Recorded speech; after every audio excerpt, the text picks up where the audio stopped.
YouTube fans of the Copland family. So we're out here playing around in the garage. Get this John Deere 725, and you can see it's not really in too healthy shape. Here's yeah, the fuel pump started leaking and it caught fire. So got this nice brand new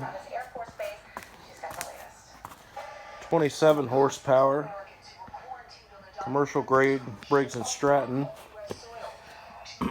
This is a kit for the John Deere 725 I picked up at a small engine warehouse. You guys can look them up online. I'll put a link in the description, but I'm going to start tearing into this thing, and I'll be back with some updates as I go.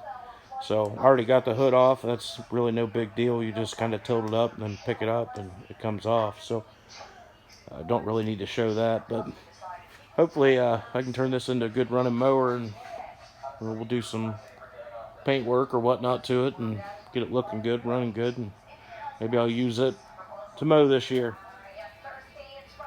Hey YouTube, welcome back.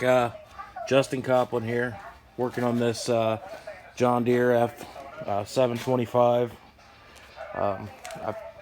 As you can see, it got the old burnt motor off.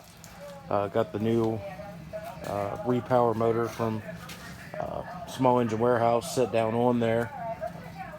We're just test fitting everything now. Wanted to make sure I knew where the wiring and everything went. Gonna finish bolting everything back up. PTO clutch still isn't on or anything, but I did want to show there is a wiring harness. As you can see here, and it's kind of hard to see. In the fire, this got destroyed.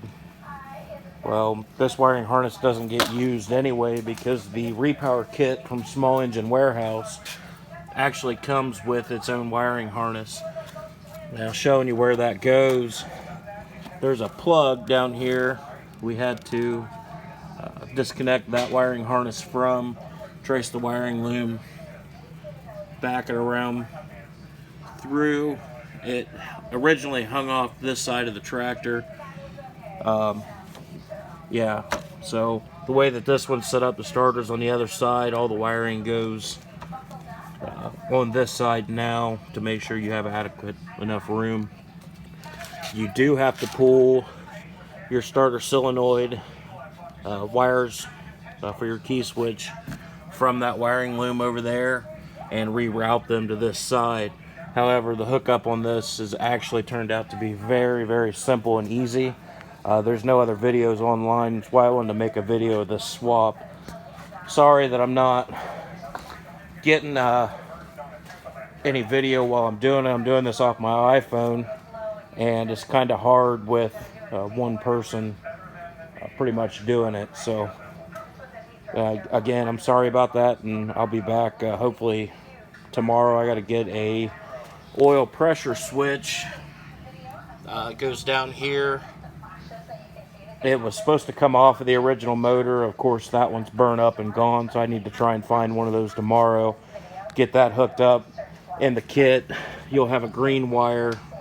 That's where this hooks up and goes. So I'm going to keep plugging away here, get the fuel line, get everything ready to go. Tomorrow when I go into town, I do need to get that oil pressure switch, a set of battery cables, and a new battery, and I should be able to get this running tomorrow. Thank you.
Battery's dead.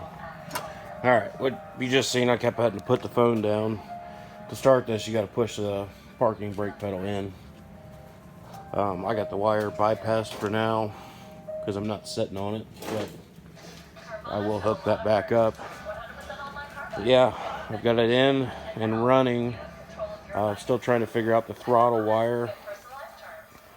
I just threw an old battery that I have laying around in. I need to get a new one. But I've got the throttle wire. It used to run from here around down this way.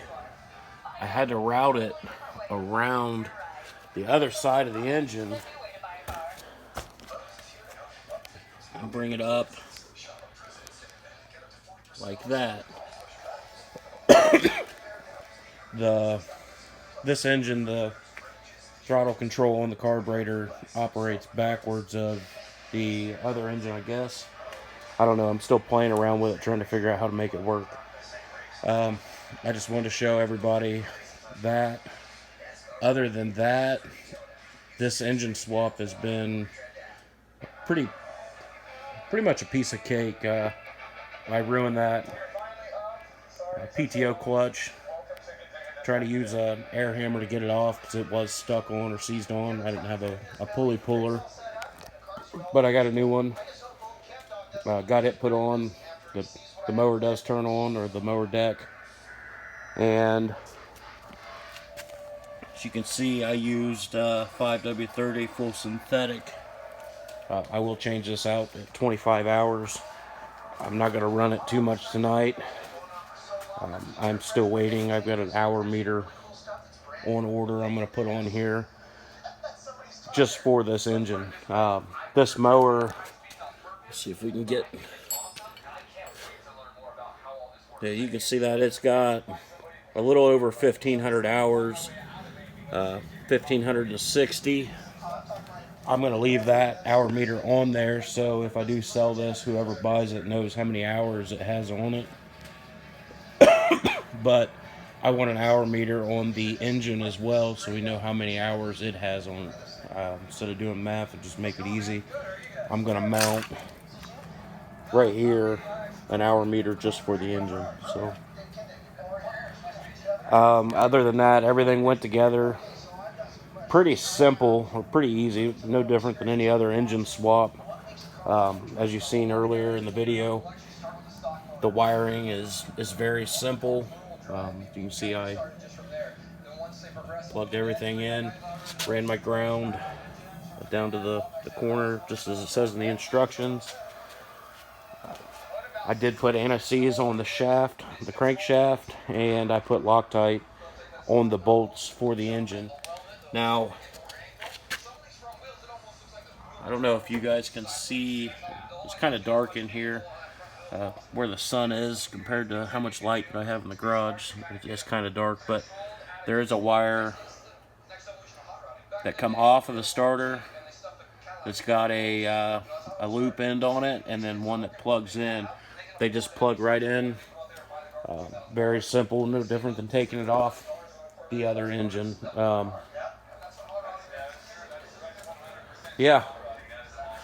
So this has been the Briggs and Stratton Repower with the Briggs and Stratton 27 horsepower commercial from, again, a small engine warehouse. This has been the F725 Repower. I haven't had to modify anything else, so I think it's all pretty straightforward and easy. One thing that I'm probably going to do is go ahead and replace this. I've got to put the shrouds and everything back on, but I'm not going to do that until I've got it completely dialed in and I know the throttle cable's right. I'm not having to mess with it because the shrouds do cover up the throttle cable on the back side. So I hope you guys enjoyed. Don't mind the dirty shop. Again, I'm sorry. I actually do work in my shop. Actually, a lot of it's dust. It blows in from the door over there. I need a new seal. The cans, I do recycle, so I have a bunch of pop and beer cans just laying around the wheelbarrow. I need to get around to crushing those. So anyway, hopefully you enjoyed the video, and yeah, we'll follow along. Maybe the next video we'll start working on some of the cosmetic issues getting this thing buttoned up. I'd actually like to start mowing with it this year, so I think I'm about close to where I need to be. All right, thanks. Bye. All right, YouTube. All right, I'm back now. I just finished up everything to do with this John Deere 725, the engine swap. There are a few modifications you do have to make. Again, the garage is dirty. I need to get it cleaned. Gotta get some stuff out of here so I can get the dump truck in. However, just wanted to show this spot right here. You can see the paint might come up a little bit different. I don't know if it is or it isn't, but that paint's new. I had to fade it in. This was actually burnt right in here. I'll add some pictures of the tractor when it was on fire. I just grabbed this low back seat, actually off the zero turn John Deere that I never finished. That is running and moving forward and backward. However, it's got some vacuum issues. I don't know if it's the steering bellows that are in it. Maybe one of them's out, but it will not turn left or right. So anybody has any issues or any comments or help with that, that would be awesome. So first thing I do want to bring up, when you do this engine swap, you no longer have the radiator to mount this shroud right here. So you are going to have to drill holes. You can see I drilled holes all the way around. I didn't want to put these two in, the top and the bottom here. However, it was just easier to mount it to do that. So I think it looks pretty good the way it is. Again, you are going to have to drill these out all the way through and into that shroud. See if I can open this up here. You can see the bolts. Now I did paint that as well. I painted it black. I painted the intercooler black. Or not the intercooler, the hydraulic cooler, I'm sorry. I did add an hour meter to it. If you can see there. I have let this run. I didn't want to let it run too long. Now there is a shroud right down in here. Give me a second, I'll grab my light.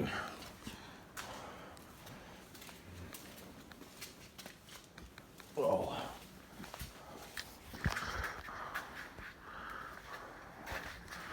Bear with me here. Okay.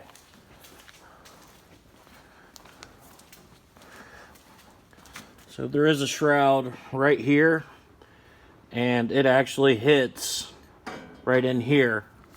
So in order to make that clear so I could get it back on, there are some pieces that come out at an angle.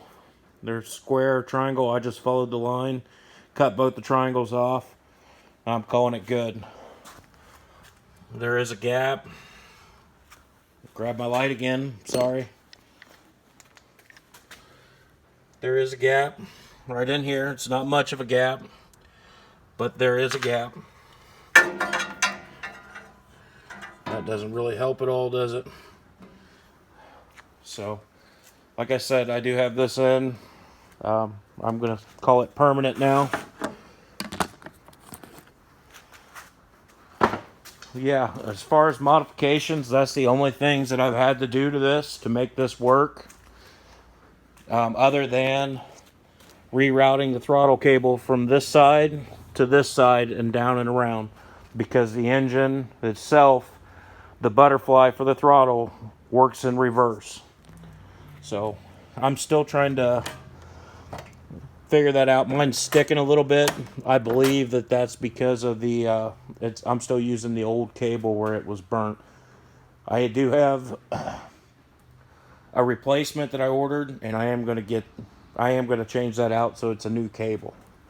So I do have the seat pan modified, the switch, where I've got this other seat sitting on here for now. That other one was driving me nuts. The springs are out in it.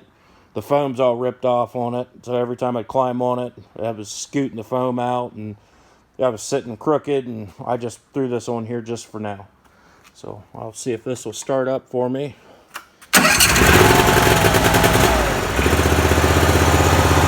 Choke is all the way forward, and then your throttle is all the way down.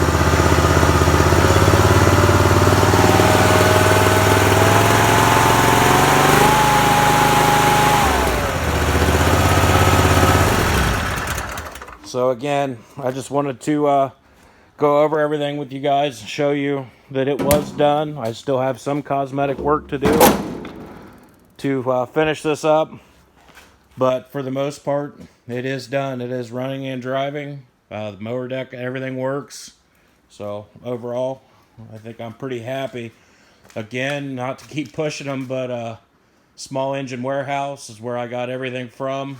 They did an excellent job for me, getting me everything. It was quick. I just ran over there and picked it up. They do ship. They will ship to your door. Anything you purchase from them. So again, check them out and go to smallenginewarehouse.com. All right, thanks. Bye.